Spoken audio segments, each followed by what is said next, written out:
Hello student. आज हम बात करने वाले हैं बीपीएससी के अंतर्गत पिछले 20 वर्षों में आए हुए क्वेश्चन जो संबंधित है भारतीय राज्य व्यवस्था से, उन सब का डिस्कशन। साथ ही साथ हम उसका एक्सप्लेनेशन इस तरीके से देखेंगे कि इससे संबंधित अगर कोई क्वेश्चन आती है फिर इन फ्यूचर तो हम उसको इजीली सॉल्व कर सकें। आपको पता है कि बीपीएससी में प्रत्येक बार जब भी एग्ज़ाम होती है तो 12 से 15 क्वेश्चन जो है वो देखने को मिलती है। अगर हम 70वीं बीपीएससी की बात करें तो भी इतना ही क्वेश्चन जो है सो देखने को मिलेगा।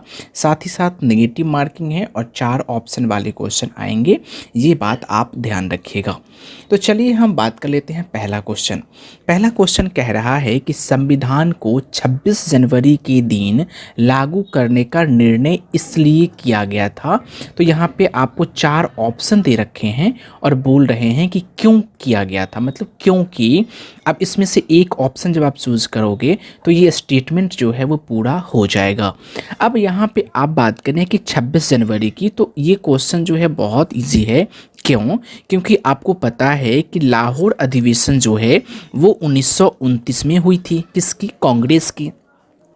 उसी समय जो है पूर्ण स्वराज की घोषणा की गई थी और पूर्ण स्वराज की जो घोषणा की गई थी वो अगले ही साल 26 जनवरी जो है वो डेट डिसाइड की गई थी 1930 में।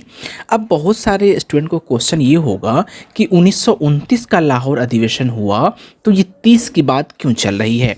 अब वो यूं इसलिए चली क्योंकि आपको पता है आईएनसी की जो बैठक होती थी, आईएनसी का मतलब होता है इंडियन नेशनल कांग्रेस, इसको हम कांग्रेस भी कह सकते हैं।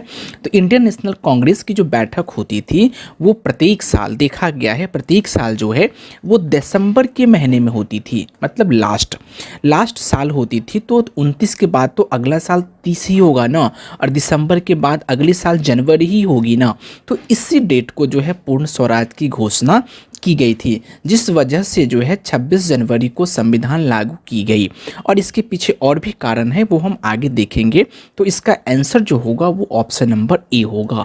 अब यहाँ पे क्या है, कांग्रेस ने इस तिथि को 1930 में स्वतंत्रता दिवस के रूप में मनाया था, जिस वजह से जो है 26 जनवरी के दिन ही संविधान लागू करने का निर्णय लिया जाता है।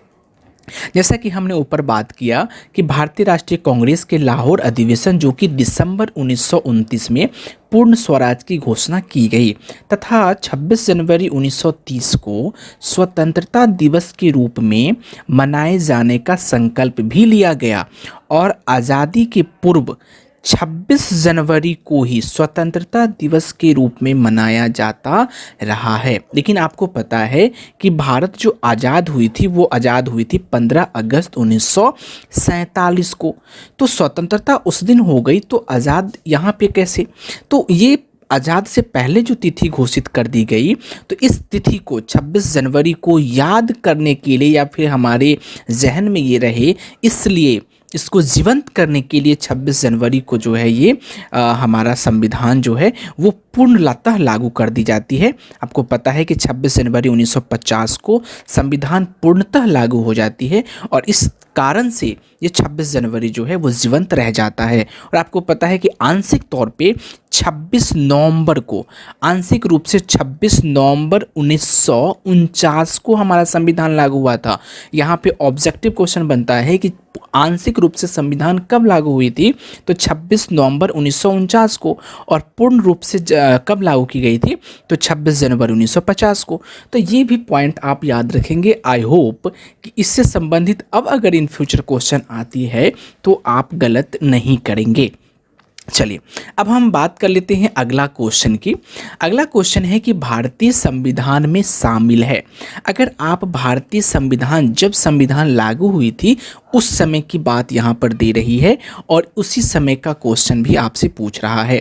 तो आपको पता है कि जब संविधान लागू हुई थी तो उसमें टोटल जो है वो 395 अनुच्छेद थे, 22 भाग थे व 12 अनुसूचियाँ थे, जिस वजह से इसका ऑप्शन जो है वो एक सही हो जाएगा।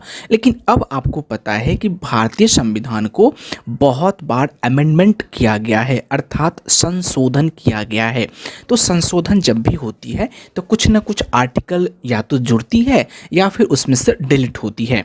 तो इसके मद्देनज़र अगर हम बात करें तो भारतीय संविधान में लगभग 450 से अधिक अनुच्छेद जो हैं वो अब हो गए हैं, परंतु यह सभी मूल अनुच्छेदों के साथ उपखंड में जोड़ा गया है।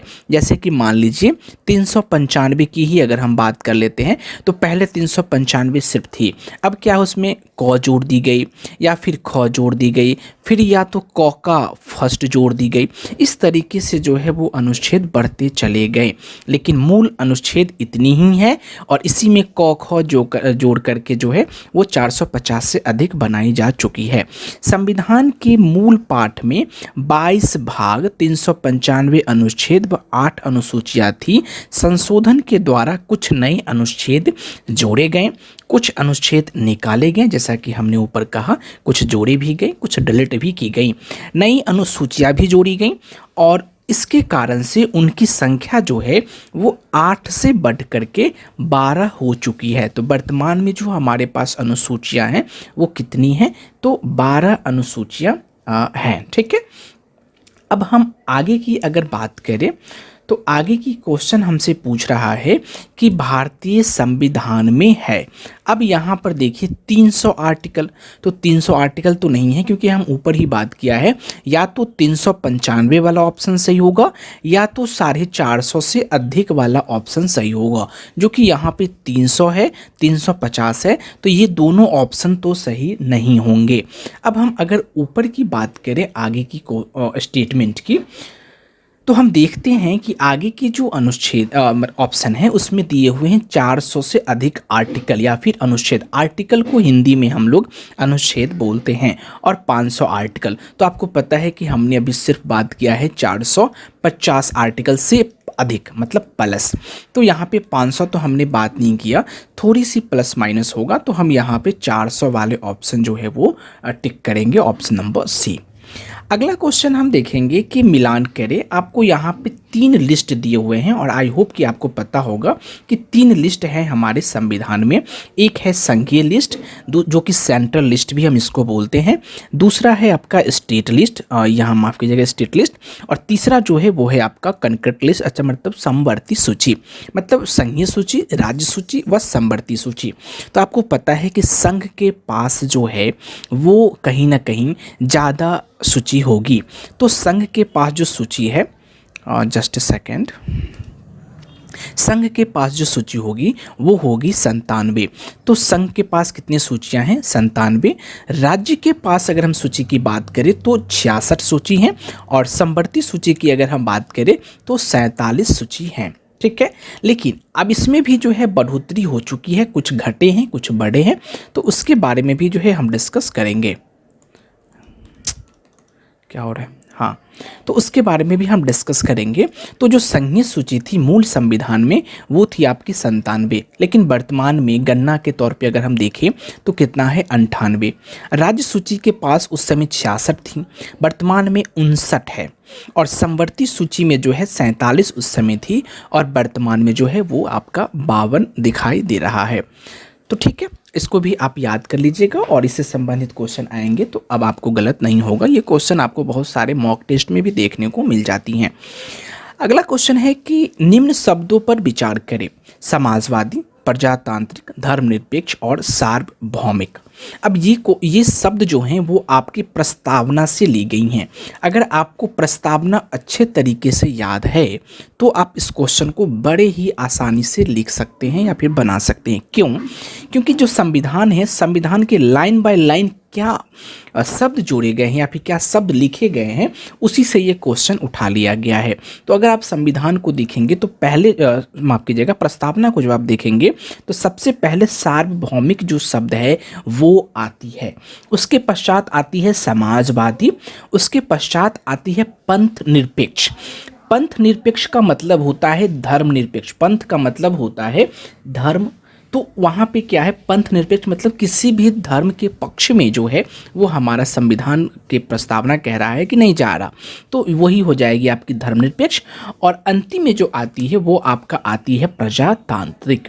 तो मतलब पहले ऑप्शन पे आई थी सार्वभौमिक, दूसरा पे आई थी समाजवाद, तीसरा पे आई थी आपका धर्मनिरपेक्ष या फिर पंथ निरपेक्ष।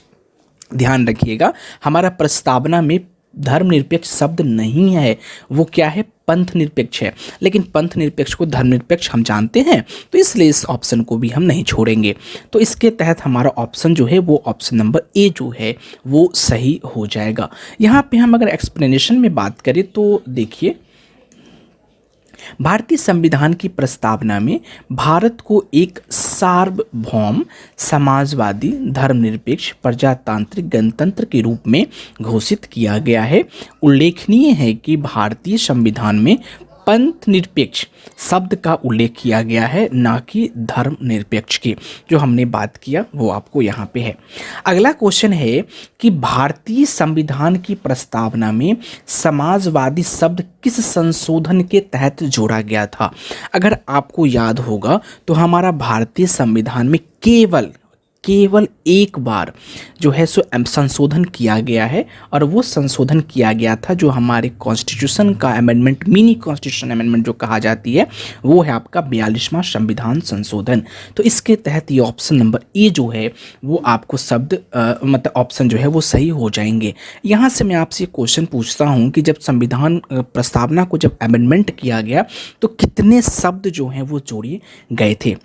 ठीक है, आप कमेंट में दीजिए इसका आंसर। अब देखिए कि हमारा जो संविधान है उस प्रस्तावना जो है उसमें 42वें संविधान संशोधन अधिनियम 1976 के द्वारा भारतीय संविधान की प्रस्तावना में समाजवादी, पंथ निरपेक्ष और अखंडता शब्द जो है वो जोड़ा गया था। फिर से मैं बता रहा हूँ कि भारतीय संविधान की प्रस्तावना में सिर्फ एक ही बार संशोधन हुई है, और वो कब, 42वें संविधान 1976 के तहत।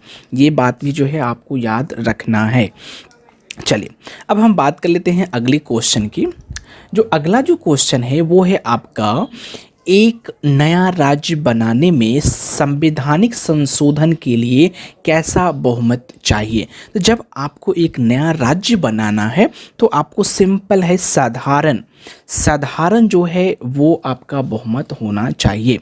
तो नए राज्यों के निर्माण के लिए संशोधन हेतु अनुच्छेद 368 के तहत विशेष प्रक्रिया अपनाई नहीं जाती। साधारण बहुमत से नए राज्यों का निर्माण जो है वो संसद कर सकती है।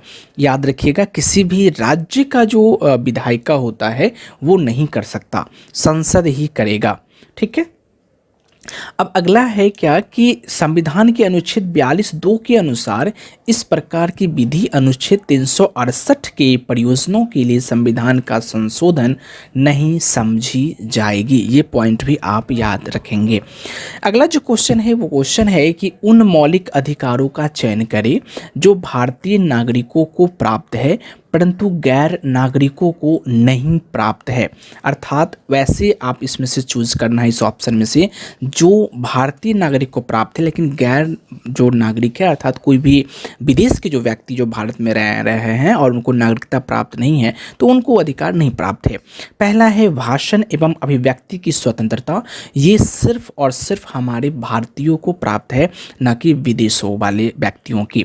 अगला है कानून के समक्ष समानता, तो कानून के समक्ष समानता जो है वो भारतीयों के साथ साथ विदेशी नागरिकों को भी प्राप्त है। अगला है अल्पसंख्यकों का अधिकार, तो ये सिर्फ भारतीय व्यक्तियों को जो है सो अधिकार है, विदेशियों को नहीं। क्योंकि मान लो अगर कोई समुदाय भारत में आके रह रहा है और अपने आप को घोषित कर दे, भाई दो आदमी कोई आएगा और बोल देगा कि मैं अल्पसंख्यक हूँ, मुझे भी अधिकार मिलना चाहिए, तो कहीं ना कहीं ये जो है सो दिक्कतें पैदा कर सकती हैं। और अगला है जीवन और स्वतंत्रता का संरक्षण, तो विदेशी लोग जो भारत में आएंगे तो उनके जीवन की संरक्षण होना चाहिए कि नहीं होना चाहिए, उनकी स्वतंत्रता की संरक्षण होना चाहिए कि नहीं होना चाहिए। ऐसा तो नहीं है कि मतलब वो लोग आए विदेश से और उनको स्वतंत्रता ही नहीं दी जा रही है कि आपको यहाँ घूमना है वहाँ घूमना है। ठीक है। तो इस वजह से इसमें जो है सो विदेशी वाले को भी और भारतीय वालों को भी अधिकार प्राप्त है। तो कौन कौन से अधिकार जो सिर्फ भारतीयों को प्राप्त है? तो पहला है भाषण एवं अभिव्यक्ति की स्वतंत्रता, जो ऑप्शन नंबर 1 है, और अल्पसंख्यकों का अधिकार ऑप्शन नंबर 2 है। तो 1 और 3 जो है इसका आंसर आंसर होगा, तो ऑप्शन नंबर ए। इसका एक्सप्लेनेशन की अगर हम बात करें तो भारतीय संविधान के भाग 3 में वर्णित मौलिक अधिकार में अनुच्छेद 19 भाषण एवं अभिव्यक्ति की स्वतंत्रता तथा अनुच्छेद 29 अल्पसंख्यकों वर्गों के हितों का संरक्षण मात्र भारतीय नागरिकों को प्राप्त है। यह गैर नागरिक या फिर कह सकते हैं विदेशियों को प्राप्त नहीं है। ठीक है। अब अगला क्वेश्चन अगर आप बात करेंगे तो क्या है कि उच्चतम न्यायालय के अनुसार, उच्चतम न्यायालय की व्यवस्था के अनुसार निजी भवनों के ऊपर राष्ट्रीय झंडों को फहराने के तहत हर नागरिकों को प्राप्त है। तो उच्चतम न्यायालय की व्यवस्था अनुसार निजी भवनों, जैसे मान लो किसी का अपना मकान है, और ऑब्वियसली सबका अपना मकान होता है, किसी को नहीं होता, अदरवाइज सबकी होती है। तो निजी भवनों के ऊपर राष्ट्रीय झंडे को फहराना जो है संविधान के किस अनुच्छेद के तहत जो है यह आपको मौलिक अधिकार प्रदान करता है? तो जब आप देखेंगे तो हमारे संविधान का अनुच्छेद 19(1)(a) के तहत जो है यह अधिकार दिया गया है कि आप अपने निजी भवन पर झंडा जो है वो फहरा सकते हैं, या फिर तिरंगा जो है वो आप फहरा सकते हैं। ठीक है। तो वही हमने यहाँ पे एक्सप्लेनेशन तो हमने क्वेश्चन में ही कर दिया, तो इसका एक्सप्लेनेशन करने की कोई ज़रूरत नहीं है।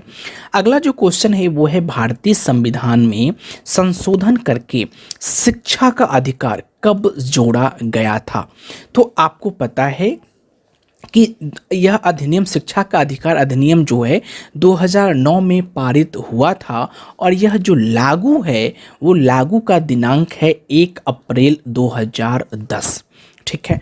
तो आप 86वें संविधान संशोधन अधिनियम 2002 के तहत संविधान के भाग 3 में नया अनुच्छेद 21 को जोड़ा गया था, जिसके अनुसार राज्य के 6 से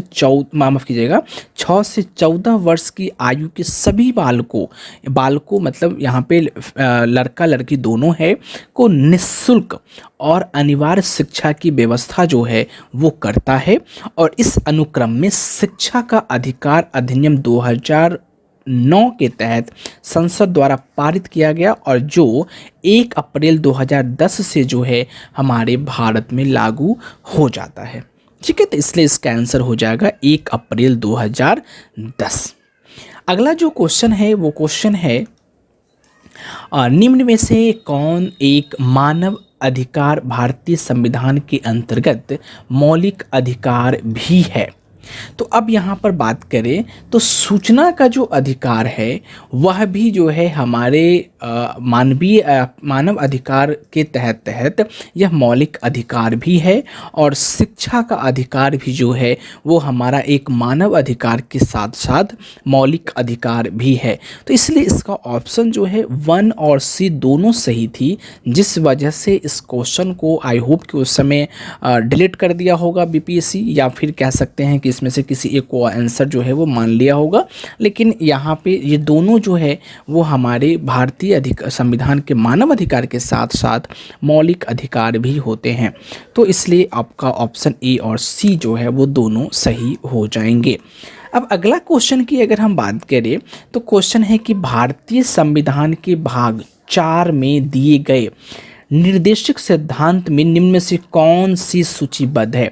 निर्देशिक सिद्धांत मतलब डीपीएसपी की बात हो रही है, जो राज्य के नीति निर्देशक तत्वों वाले जो भाग हैं, क्योंकि आपको पता है कि भाग 3 में हमारे मौलिक अधिकार वाले जो है खंड जुड़े हुए हैं। उसके पश्चात जो अगले हैं वो हमारे डीपीएसपी वाले भाग जुड़े हुए हैं। उसमें कौन कौन से जो सिद्धांत है वो सूचीबद्ध हैं। समान कार्य के लिए समान वेतन, अगर आप डीपीएसपी को पढ़ेंगे तो वहाँ पर यह वर्णित है कि समान कार्य के लिए समान वेतन जो है वो दिया जाना चाहिए। तो ऑप्शन नंबर 1 तो इसका सही होगा। दूसरा है समान नागरिक संहिता, समान नागरिक संहिता और छोटे परिवार का मानदंड ये आपका वर्णित नहीं है। साथ ही साथ प्राथमिक स्तर पर मातृभाषा में शिक्षा ये भी जो है वो वर्णित नहीं है। अगर ये वर्णित हो जाए तो प्राथमिक स्तर पर मातृभाषा में सिर्फ शिक्षा मिलेगी, तो फिर इन फ्यूचर अपर सेक्शन में फिर वहाँ पे आपको मातृभाषा छोड़ना ही पड़ेगा। इसलिए मातृभाषा के साथ साथ, मैं ये नहीं कह रहा कि मातृभाषा यहाँ पढ़ना ही नहीं है, मातृभाषा के साथ साथ जो एक्सटर्नल लैंग्वेजेस हैं, जस्ट लाइक अगर आप कोई मतलब रीजनल लैंग्वेज में मान लो कोई भोजपुरी बोल रहा है, कोई मैथिली बोल रहा है, कोई संथाली बोल रहा है, कोई उड़िया बोल रहा है, जो भी भाषा है भारत में उसके तहत वो बोल रहे हैं, लेकिन कह रहा है कि आप वो पढ़ाएं साथ साथ जो है जो इंग्लिश हैं, जो आपके जो देश में ज़्यादातर जो है सो इंग्लिश की पहचान है, क्योंकि जो भी आप देखेंगे अपर एजुकेशन में तो वहाँ पर इंग्लिश जो है वो कंपलसरी होती है। क्यों? क्योंकि इंग्लिश जो है वर्ल्ड वाइड लैंग्वेज है, तो बहुत सारे जो रिसोर्सेज हैं वो इंग्लिश में हैं, तो वो आसानी से जो है आपको मिल जाती हैं। तो इसलिए ऑप्शन 1 और 2 जो है इसका सही आंसर हो जाएगा। आई होप कि मैं जो समझाने चाहता हूँ आप लोगों को समझाना वो आप लोग समझ गए होंगे। अगला जो क्वेश्चन है वो है भारत के संविधान में मौलिक कर्तव्य किस संविधान संशोधन के द्वारा जो है वो जोड़ा गया था। तो भारतीय संविधान में मौलिक कर्तव्य जो है वो आपको 42वें संविधान संशोधन के द्वारा जो कि है वो जोड़ा गया था। तो भारत के नागरिकों के मूल कर्तव्यों का विवरण जो है वो संविधान के भाग 4 क में अनुच्छेद 51 क के तहत जो है वो दिया गया है, और इसे 42वें संविधान संशोधन 1976 के द्वारा जो है वो जोड़ा गया था। यही सब कारण है कि इसे हम लोग मिनी कॉन्स्टिट्यूशन के नाम से भी जो है वो जानते हैं। अगला जो क्वेश्चन है वो है भारत के राष्ट्रपति अपनी शक्तियों का प्रयोग करते हैं। तो अपने शक्तियों का प्रयोग जो है वो कैसे करते हैं? तो सीधे अथवा अपने अधीनस्थ अधिकारियों के द्वारा जो है वो भारत के राष्ट्रपति जो है अपना शक्तियों का प्रयोग करते हैं। तो इसका एक्सप्लेनेशन की बात करें तो भारतीय संविधान के अनुसार भारत का एक राष्ट्रपति होगा, जो कि अनुच्छेद 52 कहता है, जिससे संघ की कार्यपालिका शक्ति निहित होगी, मतलब जिसमें संघ की जितनी भी कार्यपालिका शक्ति होती हैं वो सब निहित होंगी, और वह इसका प्रयोग इस संविधान के अनुसार स्वयं भी कर सकते हैं या अपने अधीनस्थ अधिकारियों के द्वारा भी जो है वो कर सकते हैं। ये वर्णित है संविधान के आर्टिकल 53(1) में। नाउ अब अगला क्वेश्चन की अगर हम बात करें तो वो क्वेश्चन है कि यदि राष्ट्रपति एवं उपराष्ट्रपति का पद खाली हो तो भारत के राष्ट्रपति के पद पे कौन आसीन होगा। अब बात करें कि पहला अगर राष्ट्रपति हैं, राष्ट्रपति अपने पद पे रहते हुए या मृत्यु हो जाते हैं या कुछ ऐसी प्रॉब्लम हो जाती है जिस वजह से वो कार्य जो है वहन नहीं कर पाते, तो वहाँ पे वाइस जो प्रेसिडेंट होंगी वो आपका उस पद को चले जाएंगे। लेकिन इनफैक्ट अगर बात करें वाइस प्रेसिडेंट भी नहीं है तो हमारे भारत के मुख्य न्यायाधीश जो होंगे, चीफ जस्टिस ऑफ इंडिया, वो इस कार्य को संभालेंगे। तो ऑप्शन नंबर बी जो है वो इसका सही होगा। अनुच्छेद 65 के अनुसार यदि मृत्यु हो जाती है या त्यागपत्र दे देते हैं या अथवा हटाए जाते हैं तो इन सब स्थिति में राष्ट्रपति का पद रिक्त होगा, और जब रिक्त होगा तो पद पर कार्यभार उपराष्ट्रपति संभालेगा। और यदि किन्हीं कारणों से उपराष्ट्रपति भी उपलब्ध नहीं है तो उच्चतम न्यायालय के मुख्य न्यायाधीश या उसके भी न रहने पर उसी न्यायालय के जो वरिष्ठतम जो न्यायाधीश होंगे वो उस समय जो है उपलब्ध होंगे, तो राष्ट्रपति के कृत्यों को संपादित जो है वो करेंगे। ठीक है, तो अब आपने देखा कि पहला राष्ट्रपति नहीं है तो उपराष्ट्रपति, उपराष्ट्रपति भी नहीं है तो चीफ जस्टिस ऑफ इंडिया, और वह भी नहीं है तो हमारे मतलब सुप्रीम कोर्ट के जो वरिष्ठतम जो न्यायाधीश होंगे वो इस कार्य को संभालेंगे। ठीक है, चलिए अगला जो क्वेश्चन है वो है श्रीमती प्रतिभा पाटिल का भारतीय गणतंत्र के राष्ट्रपति के रूप में कौन सा क्रम है? उस समय 2008 का ये क्वेश्चन है। उस समय जो है प्रतिभा देवी सिंह पाटिल जो है हमारे भारत की प्रथम महिला राष्ट्रपति हुई थी, तो इससे ये क्वेश्चन पूछ दिया गया था। तो वो आपका था 12वां ऑप्शन। ठीक है, अगला क्वेश्चन है, एक विधेयक जो संसद में प्रस्तुत किया जाता है कौन सी क्रिया के बाद अधिनियम जो है वह बन जाती है? तो जब राष्ट्रपति अपनी सहमति दे देते हैं तो यह जो है अधिनियम बन जाता है। संविधान के अनुच्छेद 111 में विधेयकों पर राष्ट्रपति की अनुमति से संबंधित उपबंध जो है वो दिए गए हैं, और एक विधेयक जो संसद में प्रस्तुत किया जाता है वह अधिनियम तभी बन पाता है जब सदन के दोनों सदनों द्वारा पारित होने के बाद राष्ट्रपति उस पर हस्ताक्षर जो है वो कर देते हैं। ठीक है, अगला क्वेश्चन है कि श्री मोहम्मद हामिद अंसारी का भारत के उपराष्ट्रपति के रूप में क्रमांक जो है वो कौन था? इसलिए कहा जाता है कि राष्ट्रपति और जो वाइस प्रेसिडेंट होते हैं उसका लिस्ट जो है आप एक बार देख लें। ठीक है, मे बी हो सकता है उससे क्वेश्चन पूछ ले। तो श्री मोहम्मद हामिद अंसारी का भारत के उपराष्ट्रपति के रूप में जो क्रमांक था वो था आपका 12वां। श्री मोहम्मद हामिद अंसारी का भारत के राष्ट्रपति के रूप में व्यक्ति अनुसार जो है क्रमांक 12वां था, जबकि उपराष्ट्रपति के रूप में क्रमांक जो है वो उनका 13वां था। अगस्त 2017 में एम वेंकैया नायडू देश के 13वें उपराष्ट्रपति हैं। ये उस समय की बात हो रहा है। ठीक है, नाउ अगला जो क्वेश्चन है, अभी आपसे मैं क्वेश्चन पूछ रहा हूँ कि अभी भारत के उपराष्ट्रपति कौन है, वो आप हमें कमेंट बॉक्स में बताएं। ठीक है, अगला क्वेश्चन है कि राष्ट्रीय सुरक्षा समिति का प्रधान जो है वो कौन होता है? तो राष्ट्रीय सुरक्षा समिति का जो प्रधान होते हैं वो भारत के प्रधानमंत्री होते हैं। अगला क्वेश्चन है कि भारत सरकार का कौन सा अधिकारी सदस्य न होते हुए भी भारतीय संसद की कार्यवाही में भाग लेने का अधिकार रखते हैं? तो ये अटॉर्नी जनरल जो हैं वो इस का जो है अधिकार रखते हैं। राष्ट्रपति द्वारा नियुक्त किए जाने वाले महान्यायवादी में वही योग्यता होनी चाहिए जो सर्वोच्च न्यायालय के न्यायाधीशों के लिए आवश्यक है। भारत का महान्यायवादी संसद का सदस्य नहीं होते हैं, परंतु वह किसी भी सदन में सदनों की स्थिति या फिर सदनों की किसी संयुक्त बैठक में और संसद की किसी समिति में बोल सकता है, भाग ले सकता है, किंतु अपना मत जो है वो नहीं दे सकते। यह अनुच्छेद 88 में वर्णित है। और महान्यायवादी जो हैं राष्ट्रपति के पश्चात पर्यंत अपना पद धारण करते हैं, अतः राष्ट्रपति जब चाहे तब उनको पद से हटा सकते हैं। ये अनुच्छेद 76(4) में जो है यह वर्णित है। अगला जो क्वेश्चन है वो क्वेश्चन है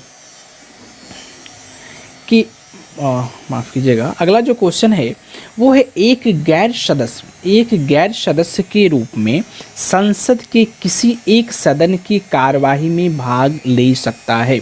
एक गैर सदस्य के रूप में संसद की किसी एक सदन की कार्यवाही में भाग ले सकता है, तो वह कौन? महान्यायवादी। अभी हमने डिस्कशन इस क्वेश्चन के रिगार्डिंग किया भी है। ठीक है, क्या हो जाता है इसको? ठीक है, नाउ अगला क्वेश्चन है कि एक एमपी की सीट को रिक्त घोषित किया जाता है यदि वह सदन से लगातार कितने दिनों तक जो है वो अनुपस्थित रहता है? तो अगर वह 2 माह तक अनुपस्थित रहता है तो उसका जो सीट है वह रिक्त घोषित हो जाती है। भारतीय संविधान के अनुच्छेद 101(4) के तहत संसद तथा अनुच्छेद 190(4) के तहत राज्य विधानमंडल में किसी सदस्य की सदस्यता तब समाप्त समझी जाती है जब वह 60 दिनों की अवधि तक सदन की अनुज्ञा के बिना उसके सभी अधिवेशनों में अनुपस्थिति रहता है, परंतु इस अवधि में सदन के सत्रावसान या फिर निरंतर 4 से अधिक दिनों के लिए स्थगित समय नहीं जोड़ा जाता है। अगला क्वेश्चन है कि राज्यसभा में होते हैं, तो राज्यसभा में क्या होते हैं? 280 सदस्य, 12 सदस्य राष्ट्रपति के द्वारा, माफ़ कीजिएगा 12 सदस्य ही राष्ट्रपति, मुझे आंसर ही बोला गया यहाँ पे, 20 सदस्य नहीं बल्कि 12 सदस्य जो हैं वो राष्ट्रपति के द्वारा मनोनीत किए जाते हैं और 250 सदस्य जो हैं वो होते हैं। तो ऑप्शन नंबर सी जो है वो इसका सही आंसर होगा, जो कि संविधान के अनुच्छेद 81 क ख में कहा गया है कि राज्यों के और संघ राज्य क्षेत्रों में 238 से अधिक प्रतिनिधि तथा राष्ट्रपति के नाम निर्देशित किए जाने वाले 12 सदस्यों से मिलकर के जो है वो राज्यसभा बनेगी। और आपको पता है कि भारतीय संसद में राज्यसभा जो है वो अपर सदन होता है और लोकसभा जो है वो लोअर सदन होता है। लोकसभा के सदस्यों का कार्यकाल जो है वो 5 साल का होता है और राज्यसभा के सदस्यों का कार्यकाल जो है वो आपका 6 साल का होता है। अगला क्वेश्चन है कि हमारे संविधान के अनुसार राज्यसभा का कार्यकाल कितने का जो है होता है। अभी हमने डिस्कस किया है कि माफ़ कीजिएगा, राज्यसभा के अनुसार राज्यसभा का कार्यकाल समाप्त होने का विषय नहीं। ये बात तो सही है कि समाप्त तो राज्यसभा कभी होता ही नहीं, राज्यसभा हमेशा निरंतर चलता रहता है। तो 2 वर्ष में 1 बार समाप्त हो जाती है, ये गलत है। प्रत्येक 5 वर्ष में समाप्त होती है, ये भी गलत है। प्रत्येक 6 वर्ष में समाप्त होती है, ये भी गलत है, क्योंकि 6 वर्ष में समाप्त होती नहीं है। प्रत्येक 2 साल पे जो है प्रत्येक 2 साल पे जो है 1/3 मेरे हिसाब से जो सदस्य हैं वो हट जाते हैं। हाँ, यह वो लिखा भी है, 1/3 सदस्य जो है प्रत्येक 2 वर्ष में समाप्त या फिर जो है रिटायर कर जाते हैं, जो मैंने कहा वो यहाँ पर लिखा भी है। तो अनुच्छेद 83(1) के अनुसार ये सब जो है वो होता है और राज्यसभा का विघटन जो है वो कभी नहीं होगा, आज तक विघटन नहीं हुआ है। और जब तक भारत रहेगी, संसद रहेगा, भारत छोड़ो संसद रहेगा, तब तक तो ये शायद नहीं होना चाहिए। किस सभा का अध्यक्ष उसका सदस्य जो है वो नहीं होता, तो स्वयं राज्यसभा का, क्योंकि राज्यसभा के जो अध्यक्ष होते हैं वो भारत के उपराष्ट्रपति होते हैं, पदेन सभापति होते हैं राज्यसभा के। तो राज्यसभा के पदेन सभापति उपराष्ट्रपति होते हैं और वह राज्यसभा का सदस्य भी नहीं होते, परंतु उसका निर्वाचन संसद के दोनों सदनों के सदस्यों द्वारा ही होता है, जो संविधान के अनुच्छेद 89(1) एवं अनुच्छेद 64 के अनुसार राज्यसभा का पदेन सभापति भी होते हैं। अगला है राज्यसभा का पदेन अध्यक्ष कौन होता है, तो ये क्वेश्चन अभी हमने बात किया, उपराष्ट्रपति। नाउ अगला जो क्वेश्चन है वो क्वेश्चन है कि निम्नलिखित कथनों में से कौन सा कथन जो है वो सही नहीं है। तो धन संपत्ति के मामले में राज्यसभा शक्तिहीन है, यह बिल्कुल सही बात है कि धन संपत्ति में लोकसभा का अधिकार है, राज्यसभा का नहीं। धन विधेयक की शुरुआत राज्यसभा में होता है, धन विधेयक की शुरुआत राज्यसभा में नहीं बल्कि लोकसभा में होता है। तो ये स्टेटमेंट गलत है और हमसे नहीं पूछा था, तो ऑप्शन नंबर बी जो है ये सही होगा। अगला स्टेटमेंट में हम देख लेते हैं कि लोकसभा द्वारा पारित किए जाने के बाद राज्यसभा को 14 दिन के भीतर विधेयकों को पारित करना होता है। यह बात भी सही है, इसको वो रख नहीं सकता, पारित करना ही पड़ेगा। और राज्यसभा किसी धन विधेयक को पारित कर सकती है अथवा कितनी सिफारिशों साथों से लोकसभा को लौटा भी सकती है, और वो लौटा दे तो फिर बाद में ऐसा होता है कि उसे पारित मान ही लिया जाता है। अगला क्वेश्चन है कि स्टेटमेंट में देख लूँ थोड़ा सा एक्सप्लेनेशन इसका। अनुच्छेद 109(1) के अनुसार धन विधेयक राज्यसभा में पुनः स्थापित नहीं किया जाएगा। साथ ही अनुच्छेद 109 में कहा गया है कि राज्यसभा धन विधेयक को 14 दिन की अवधि में पारित करना होगा। साथ ही राज्यसभा सिफारिश सहित विधेयक को लोकसभा को 14 दिनों में वापस करेगी। इससे ज्ञात होता है कि राज्यसभा धन संबंधी मामलों में शक्तिहीन है। तो हमने जो कहा वो सही है। अगला है कि धन विधेयक पेश किया जाता है तो केवल लोकसभा में, बिल्कुल पहला ऑप्शन ही सही है, लोकसभा में ही की जाती है भाई, इसको राज्यसभा में ला ही नहीं सकते, ठीक है, मतलब राज्यसभा पहली बार, तो लोकसभा है, तो ऑप्शन नंबर ए जो है इसका सही है, धन विधेयक लोकसभा में ही पेश किया जाता है। अगला क्वेश्चन, अब तो अभी इलेक्शन चल रही है तो फिलहाल लोकसभा के अध्यक्ष कौन है वो आप हमें कमेंट बॉक्स में दे दीजिए। अगला है लेखानुदान बना है, लेखानुदान जो है वो बना है किस कारण, तो कैग की रिपोर्ट पर मतदान के लिए, अप्रत्याशित व्यय के पूरा करने के लिए, बजट पारित लंबित होने के कारण निधि आवंटन हेतु, या फिर कह सकते हैं बजट के लिए, और ई ऑप्शन है इनमें से कोई नहीं या फिर एक से अधिक। तो इसका सही आंसर हो जाएगा बजट पारित लंबित होने के कारण निधि आवंटन हेतु। विनियोग विधेयक में के पारित होने के बाद ही समेकित कोष से कोई रकम निकाली जा सकती है, किंतु यदि सरकार के वित्तीय वर्ष के अंत में बदलाव आए और नई सरकार विनियोग विधेयक तुरंत नहीं लाए या किसी अन्य कारण से विनियोग विधेयक के पारित होने के पहले ही रुपयों की आवश्यकता हो, तो अनुच्छेद 116 क के तहत, ठीक है, 116 क के तहत लोकसभा लेखानुदान पारित कर सरकार के लिए एक अग्रिम राशि जो है वो मंजूर करती है। साथ ही इसके अनुच्छेद 116 के यह व्यवस्था की गई कि यदि आकस्मिक परिस्थितियों में सरकार को बहुत अधिक धन की आवश्यकता हो, जैसे कि युद्ध के समय, तो संसद जो है वह सकल राशि की स्वीकृति दे सकती है। इसे अनुदान कहते हैं, वोट ऑफ क्रेडिट कहते हैं। अगला क्वेश्चन की हम बात करें तो वो है लोक लेखा समिति अपनी रिपोर्ट जो है वो प्रस्तुत करती है तो लोकसभा के स्पीकर को, ठीक है। लोक लेखा समिति द्वारा अपनी रिपोर्ट लोकसभा के स्पीकर को प्रस्तुत की जाती है। लोक लेखा समिति लोक पर नियंत्रण रखने वाली एक संसदीय समिति है। इसमें लोकसभा के 15 और राज्यसभा के 7 सदस्यों समेत कुल 22 सदस्य होते हैं। इसका उद्देश्य लोक व्यय के दुरुपयोग एवं अनियमितताओं के सदन के समक्ष उजागर करना होता है। यह उन लोक पदाधिकारियों के विरुद्ध कार्यवाही की सिफारिश भी करती है जो व्यय के दुरुपयोग हेतु उत्तरदायी पाए जाते हैं। समिति नियंत्रण एवं महालेखा परीक्षक की रिपोर्ट के आधार मानकर लोक व्यय की प्रति परीक्षण करती है और सामान्यतः विपक्ष के लोकसभा सदस्य को इसका अध्यक्ष नियुक्त किए जाते हैं की प्रथा 1967-68 से है। लोक लेखा समिति के अध्यक्षों की नियुक्ति लोकसभा के अध्यक्षों के द्वारा जो है वो की जाती है। तो आई होप कि ये आपको क्लियर हो गया होगा और इससे संबंधित कोई क्वेश्चन होगी आएगी इन फ्यूचर तो आप इसे इजीली जो है वो सॉल्व कर लेंगे। अगला जो क्वेश्चन है वो क्वेश्चन है कि निम्नलिखित कथनों में से कौन सा एक सही नहीं है। तो सर्वोच्च न्यायालय का गठन जो है वो 1950 में हुआ था, यह बात सही है। सर्वोच्च न्यायालय देश की उच्चतम अदालत है जिसमें जो है अपील जो है वो की जाती है, यह भी सही है। सर्वोच्च न्यायालय कोर्ट मार्शल को छोड़ अन्य किसी भी उच्च न्यायालय अदालतों की सुनवाई जो है वो कर सकता है, तो ये इसका जो है वो गलत है क्योंकि कोर्ट मार्शल जो है उसकी अपील भी सर्वोच्च न्यायालय में की जा सकती है। सर्वोच्च न्यायालय कोर्ट मार्शल के साथ अन्य किसी भी उच्च न्यायालय अदालतों की सुनवाई कर सकता है। ये दोनों स्टेटमेंट दे करके जो है विद्यार्थी को हेल्प कर दिया, जो भी एग्जाम सेटर थे वो क्वेश्चन सेटर वो उन्होंने मदद कर दिया और इसलिए विद्यार्थी जो है ऑप्शन नंबर सी को लेकर के इजीली आंसर तक पहुंच गया था। चलिए अगला हम क्वेश्चन की बात कर लेते हैं। राज्य सरकार का कार्यकारी अध्यक्ष संवैधानिक प्रमुख होता है। राज्य सरकार के कार्यवाही अध्यक्ष या फिर कह सकते हैं संवैधानिक प्रमुख जो होता है तो वो आपका होता है राज्यपाल। याद रखिएगा स्टेट पीसीएस का जब आप एग्ज़ाम दे रहे हैं तो राज्यपाल बहुत ही इम्पोर्टेंट चैप्टर है।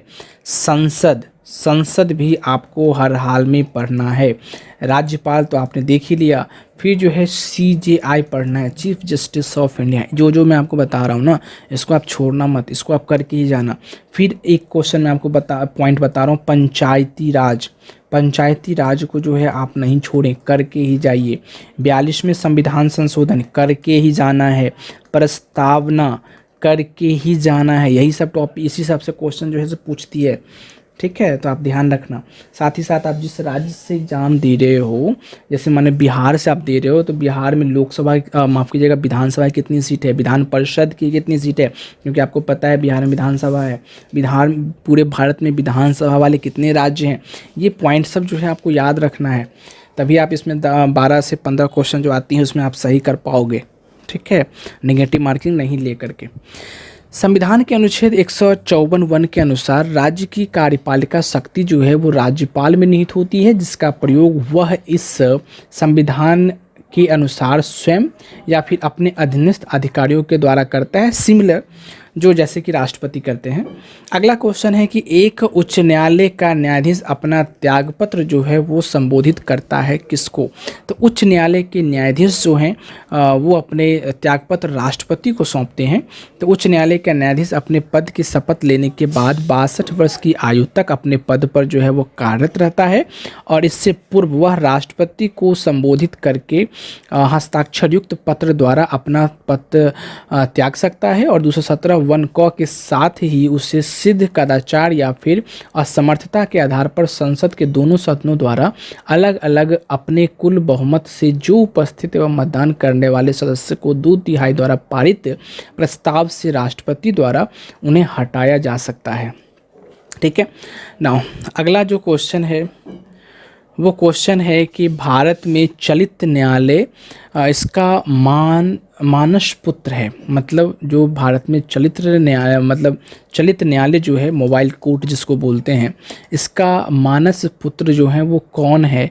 तो वो है डॉक्टर APJ अब्दुल कलाम। 14 अगस्त 2007 को हरियाणा के मेवात ज़िले में स्थित पुन्हना में देश की पहली मोबाइल अदालत का उद्घाटन किया गया था, और इसका शुभारंभ भारत के तत्कालिक मुख्य न्यायाधीश KG बालकृष्णन ने किया था। इसका उद्देश्य सुदूर एवं पिछड़े इलाकों तक न्यायिक व्यवस्था का लाभ पहुंचाना है, और इस प्रकार से न्यायालयों की परिकल्पना सर्वप्रथम भूतपूर्व राष्ट्रपति डॉक्टर APJ अब्दुल कलाम ने किया था, जिनका पूरा नाम जो है अब्दुल पाकिर ज़ैनुलाब्दीन अब्दुल कलाम आज़ाद इनका पूरा नाम था। ठीक है, ये भी क्वेश्चन एक बार पूछ दिया था एग्जाम में। खैर अब ये क्वेश्चन नहीं आती, और अगर आएगी भी तो मैंने तो बता ही दिया। 9 अगला क्वेश्चन है कि किस अनुच्छेद के अनुसार भारत के राष्ट्रपति द्वारा राष्ट्रीय आपातकाल की घोषणा की जाती है? राष्ट्रीय आपातकाल की बात कर रहा है तो वो है आपका 352। और वहीं पे अगर बात करें राष्ट्रपति वाला, तो वो किस अनुच्छेद के तहत आती है वो आप हमें कमेंट बॉक्स में ज़रा बताना। तो और वित्तीय आपातकाल किस अनुच्छेद के द्वारा आती है ये भी आप हमें कमेंट बॉक्स में बताइए। ठीक है, अब तो आपको आंसर मिल ही गया होगा। अनुच्छेद 352, यदि राष्ट्रपति को इस बात का समाधान हो जाए कि गंभीर आपात स्थिति विद्यमान है। मैं बताऊं 3 प्रकार की आपात स्थिति होती हैं। पहला है 352 से संबंधित, दूसरा है 356 से संबंधित, तीसरा है 360 से संबंधित। इसको याद करने का सिंपल 4 जोड़ते जाइए। 52 में 4 56, 56 में 4 60। ठीक है, याद रखिएगा। पहला जो है वो है आपका राष्ट्रीय आपात, 56 है आपका राष्ट्रपति शासन, तीसरा है आपका वित्तीय आपात। भारत में तीसरा जो वित्तीय आपात है वो आज तक नहीं लगा, ये बात भी आप याद रखना। ये भी क्वेश्चन बन जाती है कि कौन सा आपात जो है भारत में नहीं लगी, तो वित्तीय आपात 360 से संबंधित जो है वो नहीं लगी। तो यहाँ पे बात कर लें कि यदि राष्ट्रपति को इस बात का समाधान हो जाए कि गंभीर आपात स्थिति विद्यमान है या होने के निकट है, जिसमें युद्ध है, बाह्य आक्रमण है या सशस्त्र विद्रोह से भारत या उसके किसी भाग में संकट पैदा हो सकता है, तो इस अनुच्छेद का प्रयोग राष्ट्रपति कर सकते हैं। दातव्य है कि मूल अधिकारों के अनुच्छेद 352 के आंतरिक अशांति के स्थान पर 44 संशोधन 1978 से सशस्त्र विद्रोह प्रतिस्थापित किया गया। अनुच्छेद 355 संघ का यह कर्तव्य है कि बाह्य आक्रमण और आंतरिक अशांति से प्रत्येक राज्य की रक्षा करे। अनुच्छेद 356 यदि राष्ट्रपति को किसी राज्य के राज्यपाल से प्रतिवेदन मिलने पर या फिर अन्यथा यह समाधान हो जाता है कि ऐसी स्थिति उत्पन्न हो गई है जिससे उस राज्य का शासन इस संविधान के उपबंधों के अनुसार नहीं चलाया जा सकता, तो राष्ट्रपति इस अनुच्छेद का प्रयोग कर उस राज्य में जो है वो राष्ट्रपति शासन जो है वो लगा देते हैं। ये आपके आर्टिकल नंबर 356 से है। अगला और अंतिम जो है वो है आपका अनुच्छेद 360। यदि राष्ट्रपति को यह समाधान हो जाए कि ऐसी स्थिति पैदा हो गई है जिससे भारत या उसके किसी भाग का वित्तीय जो है स्थायित्व संकट में है, तो वह वित्तीय आपातकाल की घोषणा जो है वो कर सकती है। ये अभी तक नहीं लगा है भारत में कभी भी, ये बात भी आप ध्यान रखना। केंद्र और राज्य की व्यवस्थापिकाओं के लिए मतदान की न्यूनतम उम्र सीमा 21 से घटा करके 18 जो है वो कर दी गई थी। तो कौन से संविधान संशोधन के तहत? तो 61वें संविधान संशोधन 1989 के तहत यह की गई थी। ये भी पॉइंट, अभी इलेक्शन है, याद रखिएगा, अभी इलेक्शन का दौर चल रही है, मे भी क्वेश्चन इससे जो है वो बन सकती है। 61वें संविधान संशोधन अधिनियम 1988 द्वारा मताधिकार की आयु 21 से घटा करके 18 वर्ष किया गया था, जो कि 28 मार्च 1989 से प्रभावी हो गया, मतलब ये लागू हो गई। नवयुवकों द्वारा 18 वर्ष की आयु पर मताधिकार का पहली बार प्रयोग नवंबर 1889 में संपन्न 9वीं लोकसभा के आम चुनावों में किया गया था। अब मैं आपसे एक क्वेश्चन और पूछ देता हूँ, जब यहाँ पे 9वीं लोकसभा की बात चली रही है तो आप हमें बताइए कि अभी जो इलेक्शन हो रही है वो भारत के कौन सी लोकसभा इलेक्शन हो रही, मतलब कितने नंबर की? ठीक है, मैं ऑप्शन दे दूँ, ऑप्शन देता हूँ 15, 16, 17 और फिर 18। इसका आंसर जो है आप हमें कमेंट बॉक्स में ज़रूर दीजिए। चलिए हम अगले क्वेश्चन पे चलते हैं।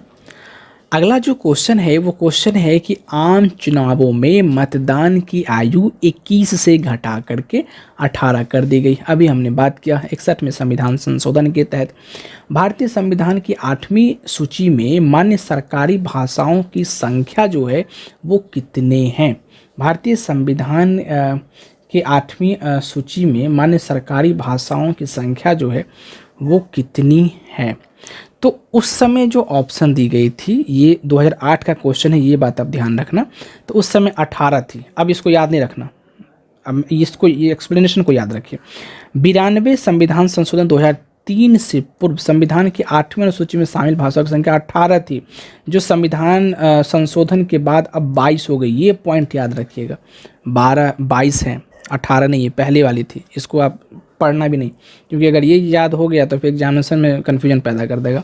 तो आप क्या करें, 22 वाले जो हैं वो आप याद रखें, और किस अनुच्छेद, किस भाग में है ये भी याद रखिएगा। 8वीं सूची में है, ये बात भी आप याद रखिएगा। 8वीं सूची में कितने भी राज्य की भाषा है, तो 22 जो है वो आपका जुड़ा हुआ है भाषा। ठीक है, अगला है सीडीपी एवं एनईएस के पुनर्गठन के लिए 1957 में एनडीसी द्वारा स्थापित समिति का नाम बताए, जिसने ग्रामीण स्थानीय सरकार की त्रिस्तरीय प्रणाली का जो है सुझाव दिया था। तो ये तो आपको बलवंत राय मेहता समिति थी जिसने जो है त्रिस्तरीय शासन व्यवस्था की सुझाव दिए थे। वर्ष 1962 में प्रारंभ समुदाय विकास कार्यक्रम सीडीपी और वर्ष 1953 में प्रारंभ एनईएस राष्ट्रीय विस्तार योजना के पुनर्गठन के लिए राष्ट्रीय विकास परिषद द्वारा बलवंत राय मेहता समिति का गठन वर्ष 1957 में किया गया, और इस समिति ने ग्रामीण क्षेत्रों में त्रिस्तरीय पंचायती प्रणाली की जो है वो अनुशंसा करते हैं। ठीक है, चलिए तो हम अब बात कर लेते हैं अगला क्वेश्चन की। अगला क्वेश्चन है कि निम्नलिखित विशेषताओं में से केंद्रीय शासन व्यवस्था के लिए कौन सा सही नहीं है? त्वरित निर्णय, लचीलापन, बड़े देशों के लिए आदर्श, कानूनों की एक रूपता। तो बड़े देशों के लिए आदर्श जो है इसका ऑप्शन जो है सही नहीं है। कारण, केंद्रीय शासन व्यवस्था में सर्वोच्च सत्ता केंद्रीय अपराधिकार और उसके विभिन्न अनुसूची इकाइयों के बीच बंट जाती है। आमतौर पर संघीय व्यवस्था में 2 स्तर पर सरकारें होती हैं, एक केंद्र सरकार और दूसरी राज्य सरकार। अलग अलग स्तरों की सरकार एक ही नागरिक समूहों पर शासन करती है, पर कानून बनाने, कर वसूलने और प्रशासन में उसका अपना अपना अधिकार क्षेत्र होता है। अतः केंद्रीय शासन व्यवस्था में त्वरित निर्णय, लचीलापन एवं कानून की एक रूपता का परिचायक होता है, परंतु यह छोटे देशों के लिए आदर्श व्यवस्था होती है, न कि बड़े देशों के लिए। ठीक है, तो वहाँ पे उल्टा दिया हुआ था। नाउ अगला क्वेश्चन की हम बात कर लेते हैं, वो है विकेंद्रीकरण। ठीक है, विकेंद्रीकरण प्रणाली की सिफारिश जो है वो किसने की थी? तो बलवंत राय मेहता समिति जो है उन्होंने ही विकेंद्रीकरण प्रणाली की जो है अनुशंसा किया था। सर्वप्रथम बलवंत राय मेहता ने नवंबर 1957 में पंचायत राज पर अपनी सिफारिश प्रस्तुत की, जिसमें उन्होंने प्रजातांत्रिक विकेंद्रीकरण की सिफारिश की। इनके अनुसार 3 स्तरों पर पंचायती राज जो है संस्थाओं का गठन होगा, जिसमें पहला है आपका जिला स्तर, दूसरा है ब्लॉक स्तर और तीसरा है आपका ग्राम स्तर पर। ठीक है ना। अगला है आपका अशोक मेहता समिति ने निम्नलिखित की सिफारिश की थी। तो बलवंत राय वाला तो आपने देख ही लिया, अब हम अशोक मेहता वाले समिति को भी निपटा डालते हैं। तो इसमें इन्होंने क्या किया कि पंचायती राज की द्विस्तरीय सरकार की जो है वो सिफारिश कर डाली।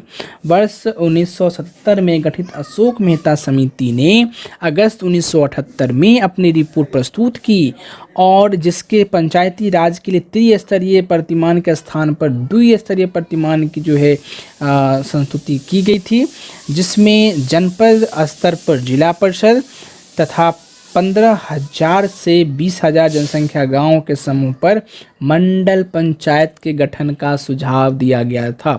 दोनों का एक्सप्लेनेशन अभी आपने देख लिया। अब हमें कमेंट में ये भी बता डालिए कि अभी जो है वो कौन सी स्तर वाली या फिर किसकी अनुशंसा जो थी सिफारिश थी वो कार्य कर रही है। चलिए कमेंट में दीजिए।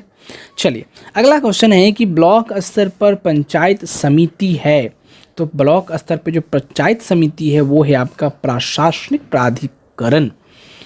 आपको पता है कि जो पंचायत समिति होते हैं, जो भी इलेक्शन होता है पंचायत स्तर पे, वो पंचायत समिति ही मिलकर के एक प्रमुख का निर्माण करते हैं अब भी। ठीक है, प्रमुख का। तो ब्लॉक स्तर पर पंचायत समिति एक प्रशासनिक प्राधिकार या फिर प्रशासनिक प्राधिकारी हैं जो ग्राम पंचायतों और जिला पंचायतों के बीच समन्वय एवं पर्यवेक्षक के रूप में कार्य करती हैं। यह ग्राम पंचायत और जिला प्रशासन के मध्य संपर्क स्थापित करती हैं।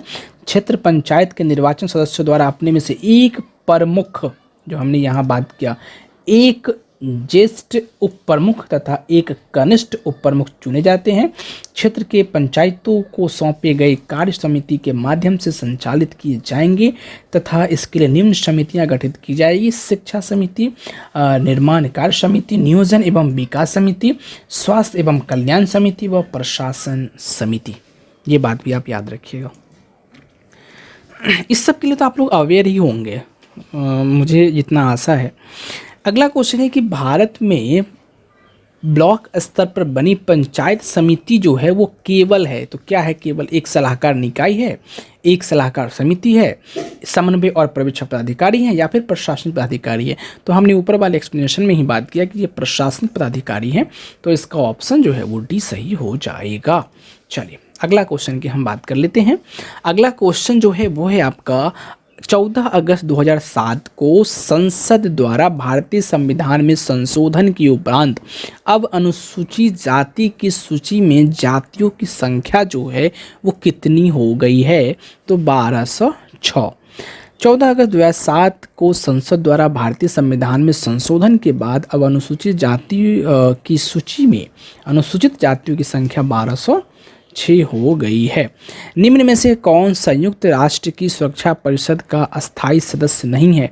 तो अगर आप बात करें, ग्रेट ब्रिटेन है, फ्रांस है, चीन है, जर्मनी जो है वो नहीं है, साथ ही साथ हमारा प्यारा भारत भी नहीं है। तो संयुक्त राष्ट्र सुरक्षा परिषद में कुल 15 सदस्य जो है वो होते हैं, जिनमें से 5 अस्थायी होते हैं। संयुक्त राज्य अमेरिका पहला है, ब्रिटेन दूसरा, रूस तीसरा, फ्रांस चौथा और चीन 5वां है। शेष 10 अस्थायी सदस्य होते हैं जो 2 वर्षों के कार्यकाल के लिए संयुक्त राष्ट्र महासभा के सदस्य जो हैं वो चुने जाते हैं। नाउ अगला क्वेश्चन आपका है एमनेस्टी। ठीक है, चलिए। एमनेस्टी इंटरनेशनल एक संगठन है जो जुड़ा हुआ है किस चीज़ से? तो एमनेस्टी इंटरनेशनल संगठन जो है वो जुड़ा हुआ है मानव अधिकारों के संरक्षण से।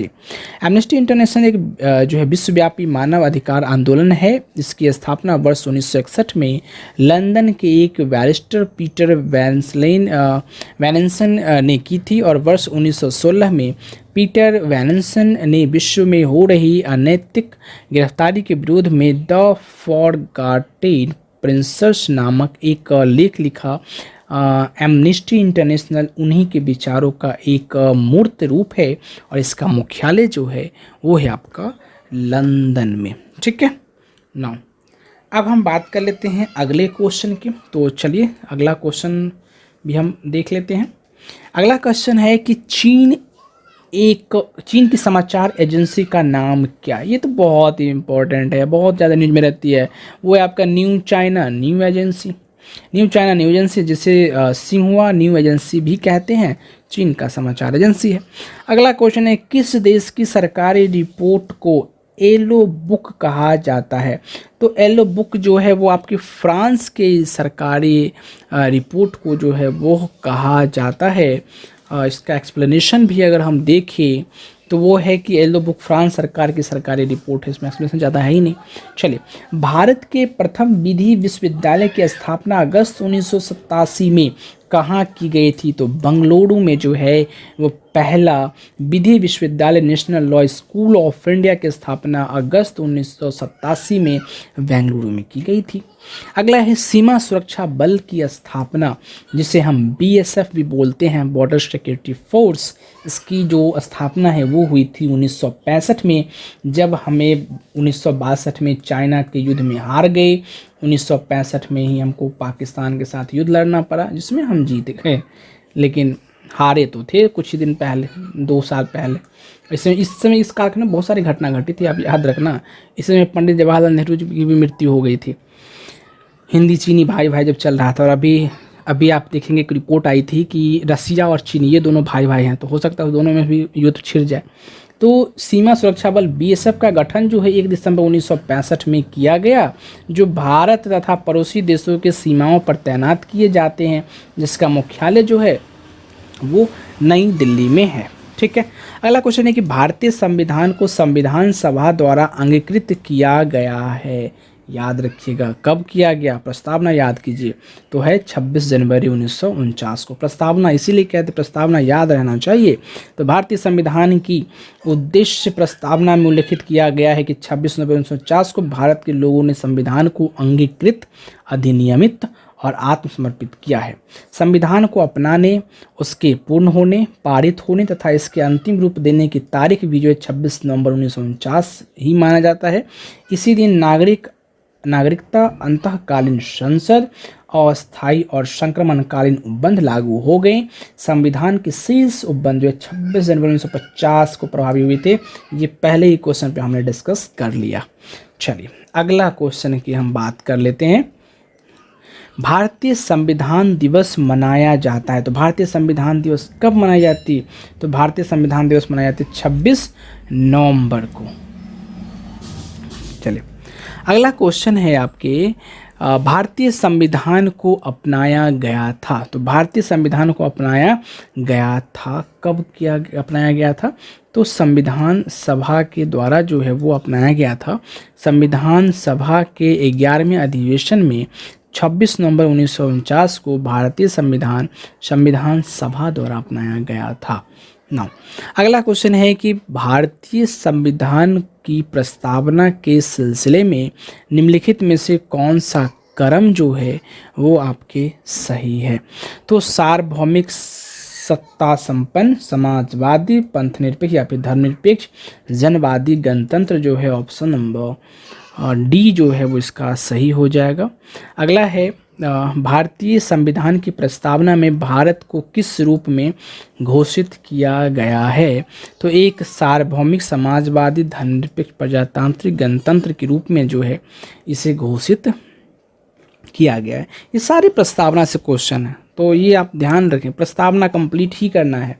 अब भारत में लौकिक सार्वभौमिकता है क्योंकि संविधान की प्रस्तावना जो है वो आरंभ होती है। अब याद करो कि प्रस्तावना जो है वो कौन सी लाइन से जो है शुरुआत होती है? With the people of India, मतलब हम भारत के लोग, इसी से जो है वो प्रस्तावना शुरुआत होती है। हम भारत के लोग, भारत को एक, इस तरीके से प्रस्तावना जो है वो कही जाती है। तो भारतीय संविधान की प्रस्तावना हम भारत के लोग शब्द से शुरू होता है इन इंग्लिश में we the people of India. अतः भारत में लौकिक सार्वभौमिकता है, इसका अर्थ है जनता सर्वशक्तिमान है और किसी बाह्य सत्ता के अधीन नहीं है। ठीक है, ये भी पॉइंट आप जो है याद रखेंगे। नाउ अगला है कि भारत में प्रजातंत्र इस तथ्य पर आधारित है कि जनता को सरकार को चुनने तथा बदलने का अधिकार जो है वो प्राप्त है। माफ़ कीजिएगा, बदलने का अधिकार 5 साल के बाद ही आता है और चुनने का भी अधिकार 5 साल के बाद ही आता है। इसलिए सरकार को चुने तो सोच समझ करके, वरना न के बराबर। ठीक है, चलिए अब अगला क्वेश्चन की हम बात करते हैं। आगे की क्वेश्चन, अगला क्वेश्चन है, प्रश्न में दिए गए शब्द भारतीय संविधान की प्रस्तावना में वर्णित किए गए, कहाँ चले आए हम, तो प्रजातंत्र का जो आशय है जनता का, जनता के लिए, जनता की सरकार अर्थात लोगों को सरकार चुनने और बदलने का अधिकार होता है। भारत में भी प्रजातंत्र का यही आशय है। ये जो है ये आपको लोकतंत्र की भी जो है एक तरह से कहीं ना कहीं डेफिनेशन में काम आ जाता है। ठीक है, अगला क्वेश्चन है कि भारतीय संविधान की प्रकृति क्या है। भारतीय संविधान जो है उसकी प्रकृति क्या है। तो प्रकृति में संघीय किंतु भावना में एकात्मक जो है वो भारतीय संविधान की प्रकृति है। तो संविधान वक्ताओं ने संविधान को मुख्यतः 2 वर्गों में विभाजित किया। पहला है संघात्मक, दूसरा है एकात्मक। एकात्मक संविधान वह संविधान है जिसके अंतर्गत सारी शक्तियां एक ही सरकार में निहित होती हैं, जो प्रायः केंद्रीय सरकार होती हैं। इसमें प्राप्तों को केंद्रीय सरकार के अधीन रहना पड़ता है। इसके विपरीत संघात्मक संविधान वह संविधान है जिसमें शक्तियों का केंद्र एवं राज्यों में विभाजन रहता है तथा दोनों सरकारें अपने अपने क्षेत्रों में स्वतंत्र रूप से कार्य करती हैं। भारतीय संविधान की प्रकृति के बारे में विधिवेत्ताओं में काफ़ी मतभेद रहा है। संविधान निर्माताओं के अनुसार भारतीय संविधान एक संघात्मक संविधान है, किंतु प्रोफेसर जेनिंग्स को भारतीय संविधान को संघात्मक मानने में आपत्ति दिखाई देती है। ठीक है ना, प्रोफेसर वेयर ने इसे अर्ध संघीय संविधान अथवा एक एकात्मक संविधान जिसमें संघात्मक तत्व सहायक रूप में है कहा गया है। जेनिंग्स के अनुसार भारतीय संविधान में केंद्रीयकरण की सशक्त प्रवृत्ति है। अतः उपयुक्त विश्लेषण में हम कह सकते हैं कि भारतीय संविधान न तो विशुद्ध संघात्मक है और न ही विशुद्ध एकात्मक है, बल्कि यह प्रकृति में संघीय किंतु भावना में एकात्मक है। ठीक है।